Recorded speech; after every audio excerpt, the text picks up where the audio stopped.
Welcome to Echoes of the Past, where history isn't just old, it's oddly fascinating. From forgotten facts to bizarre backstories, we dig into the dusty corners of time So you don't have to. I'm Jody Lynn, your amateur historian and full-time trivia hoarder. And I'm Ephraim, here for the facts and the fun. So let's rewind the clock and press play on the past. First, we're going to look at what makes a pirate the worst. Before we start digging or dragging names through the salt, we need rules. Because piracy was already a short, violent career. Being bad at it wasn't quirky, it was lethal. The worst pirates weren't just unsuccessful, they were reckless leaders who got their crews killed, cowards who folded instantly, sadists whose cruelty destroyed loyalty, wealthy amateurs playing outlaw, or legends so inflated that the reality is honestly embarrassing. And for fictional pirates, the worst ones are the ones who would not survive 5 minutes without plot armor. So this isn't just roasting for fun, this is consequences-based humiliation. Stede Bonnet, the gentleman pirate, a.k.a. Rich, Clueless, and Doomed. Stede Bonnet, is that how you say his name? Bonnet? Stede Bonnet, yeah.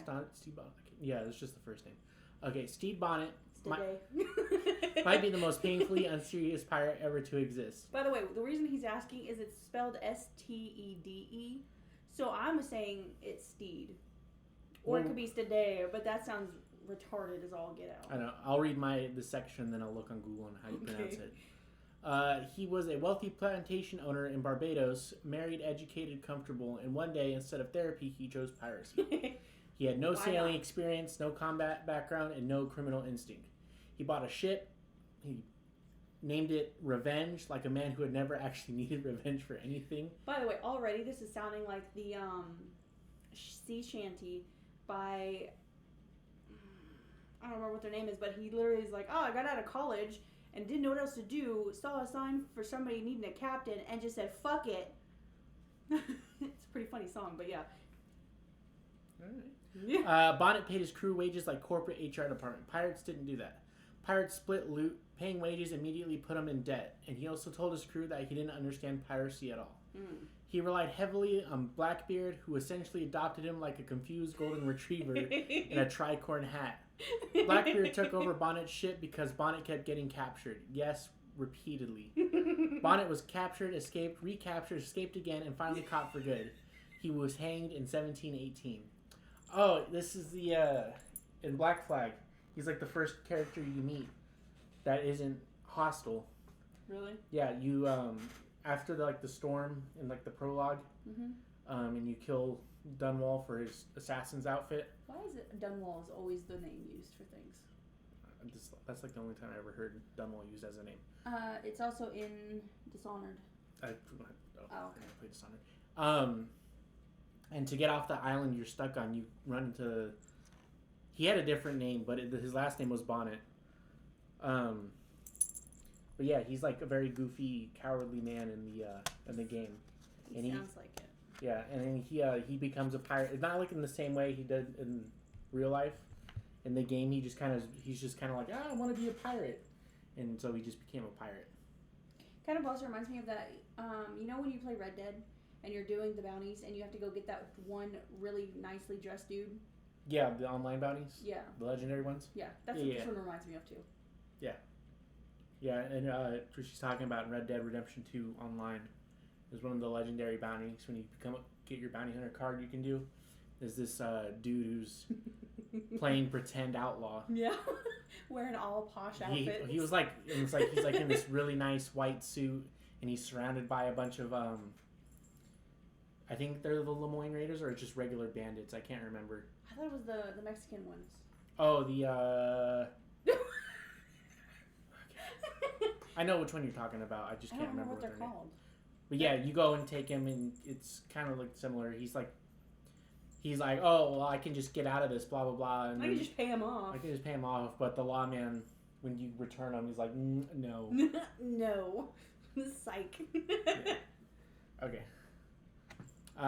Roast transition. If piracy, probably shouldn't say that part. No, you should. Anyway, if piracy had a Make-A-Wish program, Stede Bonnet would be the poster child. 100%. Okay, Stede. I'm gonna figure out how you say that. Okay, so next we're going to move on to William Kidd, and he is one of the most famous pirate names in history, which is wild because he was terrible at piracy. Kidd was hired to hunt pirates. He had political backing, financial support, and a mission that came with legal authority. And then he immediately screwed it up. He attacked ships that technically didn't qualify as legal targets. He alienated his crew. He killed one of his own men during an argument by throwing a bucket at his head. Yes, I said a bucket. Kidd panicked, tried to bury treasure to save himself. Spoiler, it didn't work. The government threw him under the bus to protect itself. He was publicly executed in London, and his body was tarred and hung in an iron gibbet over the Thames for years as a warning. Imagine... Yeah, it's deep. Is it? Yeah. Okay. Imagine being hired to stop piracy and ending up as the most famous pirate warning sign in England.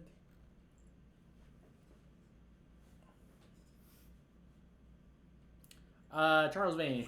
I was like, what are you doing? I was seeing where Cheese was, because he came in here and I couldn't see where he went. But he's behind me. Yeah. Okay, Charles Vane wasn't incompetent. He was stubborn to the point of self-destruction. Vane was violent, aggressive, and openly refused royal pardons when piracy started collapsing. While other pirates adapted or retired, Vane doubled down like a man arguing with the ocean. Sounds like Dutch. Yeah. His cruelty made him feared, but fear without loyalty doesn't last. His crew mutinied. They literally voted him out. He was marooned, captured, and dragged back to civilization in chains. Damn, can't even have a vacation. He was hanged in Jamaica. His body was displayed as a warning. Charles Vane chose principles over survival and lost both. Can you turn the heater down? Yeah. It's getting a little toasty. Mr. Cheese. Next, we'll look at Edward Lowe, who crossed a line most pirates avoided. He tortured prisoners not for information, but for his own enjoyment. He mutilated captives, forced people to eat parts of their own bodies, and murdered crews who surrendered. But that succeeded. Okay, here's the thing pirates understood that Lowe didn't. Terror works best when people think they might live. Lowe's cruelty made him unpredictable, and his crew eventually abandoned him. His fate is unclear, but most historians believe he died alone, either murdered or left to rot somewhere forgotten. When even pirates decide you're a bit much, I think you've messed up. Yeah. But can you imagine that though? You're doing some stupid shit and your crew's like, okay, guy. Calm your shit. Calm down. Or do you see that little tree over there on that little bit of sand? We're gonna leave you over there. And then they did it. And then we're gonna call your mom. We're gonna call your mom. But like. That would be some shit. Yeah, but like for real, like you get left in the island, just forgotten about. Yeah. And no one knows where you died or anything. You just forgotten. Forgotten in history because you were fuckers. Yep. Let's see. One-hit wonder pirates. Oh God. History is littered with pirates who pulled off one successful raid, immediately got drunk, got caught, and somehow became legends anyway. They're remembered not because they were skilled, but because the story was dramatic. Failure often survives better than competence. Congratulations, you dropped one ship and died. Enjoy your museum plaque. There's probably hundreds of those. Yeah. Who did one really good job and then couldn't do it again. Yeah. They just got really lucky. That is some luck. Alright, let's look at fictional pirates who would absolutely die immediately. And, of course, they are the worst pirates ever created. And who would I be not to talk about the most famous one at first? Captain Jack Sparrow. Yeah, but, he may be a bad pirate, but at least you've heard of him.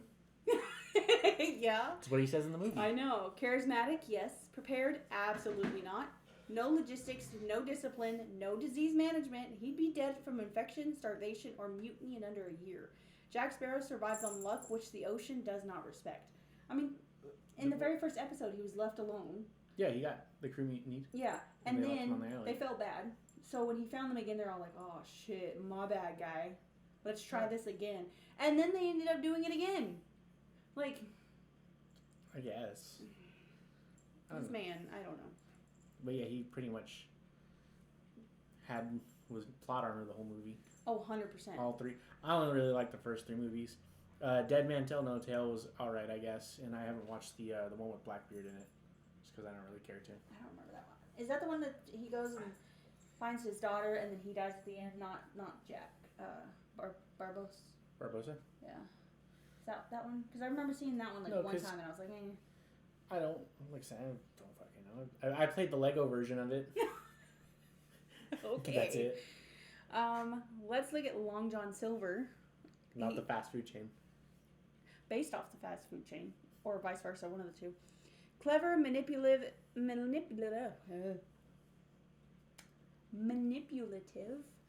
but physically limited in a world where weakness was exploited instantly. Once he stopped being useful, he was gone, or he would be gone. And then cartoon and anime pirates, no scurvy, no dysentery, infinite loyalty, and zero realism. Real pirates didn't have theme music. They had gangrene. Gangrene and scurvy. You too. Worst things done to pirates. Being a bad pirate didn't just end in death. It ended in message making. They were hung, slow, public, sometimes lasting hours. I can't even imagine. Gibbeting. Mm-hmm. Bodies tarred and locked in iron cages, left to rot at ports until bones fell apart. You know how in, I think it's either the second or the third one, where it starts out and they're all either being hung or they're being put in the iron cages and they're all singing the song about the... Yeah, the third one. Okay. Yeah. So, the metal cages that are all over the game we were just playing, Sea of Thieves. Yeah. That's what those are. I know. Okay. I know. I figured with how you were saying it, you didn't know what they were. Well, I remember seeing a picture of, I think it was Blackbeard, or was it Blackbeard? Where he would, like, a drawn piece of art of him stuck in one of those cages. I think it was Blackbeard. I can't remember. It was one of the, like, infamous pirates. Keel hauling, dragged under ships, flesh shredded by barnacles. Every time I look at that, I'm like, Marooning, left alone with minimal supplies, a pistol, and one bullet. Quartering and display, body parts nailed up as warnings. Empires didn't just kill pirates, they performed their deaths. History didn't unsubscribe quietly, it made examples. When does history not make examples? When you win. It fucking still makes examples at some point about it. Okay. Why the worst pirates matter? Pirates. Because piracy wasn't romantic and failure wasn't funny. It was fatal. Well, I mean, it's funny now. Probably not back then. The worst pirates exposed the truth where skill mattered, leadership mattered, and myth doesn't float, bodies do. Now, let's shift into another bit of pirate legends. Mutinies. Mutiny wasn't rare. It was the final symptom of a pirate ship already dying. Pirate crews lived on thin trust. When food ran low, loot dried up, or captains lost authority, democracy turned into a firing squad without paperwork. Charles Vane's mutiny. Vane wasn't overthrown in a dramatic knife fight. He was voted out. His refusal to adapt, retreat, or negotiate convinced his crew that he was a liability. They stripped him of command and left him behind like outdated cargo. The coldest mutiny of all, no anger, no chaos, just a collective decision that someone was going to get them all killed. Imagine losing your pirate job because everyone agreed you sucked. Let's now look at Captain Kidd's crew. Kidd's crew never fully trusted him. He was supposed to be a pirate hunter, then suddenly wasn't, then kind of was again. That confusion bred resentment. When Kidd killed one of his own men in a rage, it wasn't just murder, it was proof he was unstable. His authority evaporated overnight. The crew fractured, deserted, or quietly waited for him to fail. Nothing kills morale faster than your boss committing homicide with office supplies. Some ships didn't even make it to open water. Crews mutinied before leaving port. Jesus. Stole the ship, sold it, or abandoned piracy entirely when reality set in. Romance ends quickly when food is moldy and the ocean doesn't care. I mean, that's fair. Piracy was built on loyalty, which made betrayal devastating. Blackbeard's ultimate betrayal, deed Bonnet again, Blackbeard didn't just help Bonnet, he used him. He took Bonnet's ship, marooned Bonnet and loyal crew... Bonnet's about to not be a word anymore. And loyal crew members and walked away with everything. Bonnet survived, but his career never recovered. Trusting Blackbeard was like trusting a shark with your lunch. When amnesty was offered, loyalty collapsed. Pirates turned captains in, crews testified against each other, former brothers in arms became witness for the crown overnight. Survival beat solidarity every time.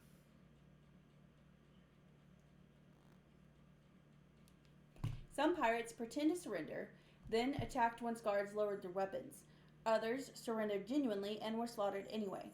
Betrayal flowed both directions. No one trusted anyone for long. Pirate law lasted exactly as long as it was convenient. Not every pirate story is true, and some were deliberate frauds. A supposed pirate utopia based on equality and shared wealth. Sounds great. Almost certainly fictional, like propaganda or satire that later generations took seriously. Excuse me. Turns out pirate commune was just a fan fiction with better PR. Some men... Dang. Throwing things. Some men claimed pirate status to intimidate towns, then ran when confronted. Others used pirate flags to bluff ships into surrendering without ever firing a shot. It worked sometimes. Pirates inflated their reputations intentionally. Fear was a weapon, and lying was cheaper than fighting. Historians later repeated those lies because they were more interesting. Pirates invented influence culture. No receipts, just vibes. Now, here's when hoaxes get people killed. False rumors lead to ships surrendering to nobodies, crews massacred over fake reputations, and innocent sailors executed as pirates. Once fear took hold, the truth didn't matter anymore. The worst pirates weren't just incompetent or cruel. They were undone by their own crews, lies, and their own legends. Piracy didn't end because of navies alone. It ended because pirates couldn't stop betraying each other. I know, that word right there never looks right. Ever. Now, let's look at some pirate urban legends and stories that refused to sink. Pirate legends spread faster than ships ever could. Sailors carried stories from port to port, exaggerating them with every retelling. Fear filled in the gaps where facts drowned. Some of these stories were warnings, some were propaganda, and some excuses for things no one could explain. And some of them people genuinely believed. Phantom pirate ships. Sailors swore they saw ships sailing with no wind, crew, or sound. Lights glowing on decks where no one stood, sails moving as if pulled by something unseen. The most famous, of course, is the Flying Dutchman. A ghost ship doomed sailed to forever after defying the sea itself. Spotting it was considered an omen of death. But pirate crews had their own versions. Ships captained by men who'd been executed, vessels that vanished and reappeared decades later unchanged, crews that hailed passing ships and then faded into the fog. In reality, many of these sightings were likely wreckage caught in current, optical illusions, or crews encountering derelict ships and letting fear do the rest. But when you've been awake for days, sick, hungry, and surrounded by water that never ends, your mind fills the silence. There's still plenty of ghost ships floating around today. Oh, I know. It's interesting to see. Usually they're some of them are big, company ships. There's a handful of smaller ships that are floating around in the ocean, and they just kind of let them. Everyone just kind of just lets them float around. I know, they're creepy. Yeah. When you're already hallucinating from scurvy, every shadow gets a backstory. Excuse me, cheese. Let's look at the black spot, not just fiction. Popularized by Treasure Island, the black spot wasn't entirely invented. Pirates used symbolic warnings. Sometimes it was a mark, sometimes a note, sometimes just an object placed where it couldn't be missed. It meant that you were marked, watched, and your time was limited. Whether or not a formal black spot existed, the belief in pirate judgment absolutely did, and belief alone was often enough to make someone flee, confess, or panic themselves into ruin. Some pirate treasure was believed to bring death to anyone who touched it. Ships carrying stolen gold suffered storms, crews fell ill, and accidents piled up. Survivors swore the treasure itself was poisoned, spiritually and not chemically. Buried treasure legends often ended the same way. The treasure was found, someone died shortly after, and the story grew darker with each telling. Turns out stealing from murdered people comes with bad vibes. And it's also bad luck to have women on board. Yeah, those superstitions. Mm-hmm. Now let's look at some pirate curses. Curses weren't just superstition. They were how sailors explained randomness in a world where everything could kill you. Pirates believed the sea remembered. After Blackbeard was killed, stories spread that his headless body swam around his ship before sinking. His skull, mounted on a bowsprit, was said to bring misfortune to anyone who disturbed it. Locals claimed storms followed those who touched his remains, Fishermen avoided certain waters long after his death. You'd think cutting off his head would be enough closure. Execution curses. Pirates facing execution would often curse their captors. Witnesses recorded pirates shouting that their deaths wouldn't haunt the port, the ship, or the crew. And then ships wrecked, officials died suddenly, and accidents followed. Coincidence? Probably. Did anyone take chances afterwards? Absolutely not. Hell, fuck, I wouldn't. There's too many coincidences. Yeah. Marooned moon... What the fuck? Marooned men who wouldn't stay dead. Some marooned pirates were rumored to haunt the islands they died on. Sailors reported that voices carried by wind, figures on the shore that vanished, and fires seen where no one lived. In isolated waters, fear turned memory into ghosts. The curse of betrayal. Pirates believed betrayal angered the sea itself. Crews that betrayed captains often reported terrible storms, ship failures, and deaths soon after. Whether guilt or coincidence, betrayal haunted survivors long after the rope or blade spared them. Even pirates believed karma had hands. Why the pirate curses worked was because curses weren't about magic. They were about control. In a world where you couldn't predict the weather, you couldn't cure disease, and you couldn't trust anyone, curses gave chaos a name. They turned random death into meaning. Sounds like that thing where if enough people believe in one thing, it happens. I don't know what it's called. I know there's like spiritual things where if you believe in an entity enough, it appears. Yeah, that's a tulpa. Yeah. Because I know Supernatural talked about that one. Yeah. Here's the thing where like a bunch of, if enough people believe in a certain thing, it'll come true. Mm-hmm. So like I was telling you with Warhammer the other day, the orcs with the colors. Yeah. Yeah. Or like red means they're faster. The red ones go faster. That's why Ferraris are red. It's because they're faster. Sure. Sure. Do you have any closing thoughts before we go into our closing? Or any pirates that you would like to talk about? I mean, there's countless pirates you can talk about, but... Well, not a lot that I can think of. I do find it very interesting that, of course, sea shanties have been around for as long as pirates and ships have been. I do find it very interesting that a lot of the ones about pirates and the ocean have become very popular lately, and they're being remade. And I think that's really cool. Do you think that Somali pirates are anything like these pirates were? No. Because I think, like, these kinds of pirates, they obviously have their rules and such. Mm-hmm. You know, don't betray, your pirate, unless you're being pressured by the law. Don't betray no one, don't be, like... Don't steal from your fellow pirate. Don't steal from your fellow pirate. Don't be, like, a fucking dickhead all the time. Just, yes, you're an outlaw, or you're a pirate, but you're not a murderer or whatever. Yeah. However. Or a, dude who makes you eat your own body parts. Yeah. Whereas Somali pirates, I think they're just like, I'm going to steal this ship, put it out for ransom, and then that's it. If I have to shoot the dude sitting next to me for whatever reason, I'll do it probably. So you're thinking that the reason that they're majorly different is because of the rules that they hold themselves by? Yeah. I mean, that's fair. And pirates seem to have a lot more rules among themselves than a lot of people would like to let on. Yeah. Well, like I said, history is written by the victors, so we don't really know everything there is to know about pirates. Just like everything, you don't ever really get the full picture on anything. No. In history. Not at all. I mean, we've talked about all the things I can think about for pirates. We talked about all this stuff in media last time. Yeah, we did. Like I said, with the sea shanties. She shows, but it's seashore. English is hard. Yeah, they were getting popular for a minute because of Black Flag.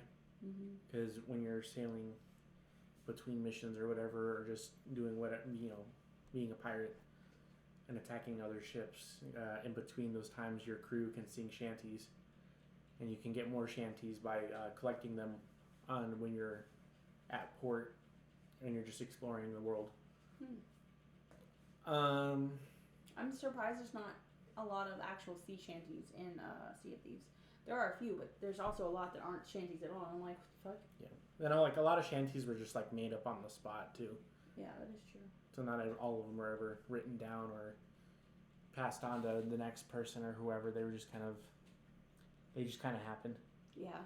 If y'all are interested in some really good sea shanties that are, I feel like, very genuine, you can look up The Longest Johns. That's who was singing that song I was talking about earlier. The Longest Johns do quite a few of them, including the one where I think it's about Steve Bonnet, honestly, because it's a fucking retarded ass song. They do some really good ones.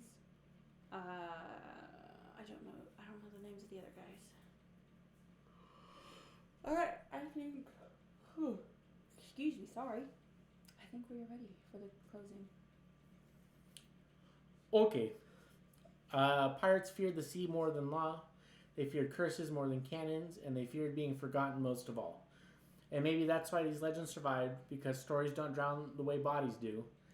Piracy wasn't a brotherhood. It was a temporary alliance against a worse fate. And the worst pirates proved that the ocean doesn't forgive ego, stupidity, or betrayal.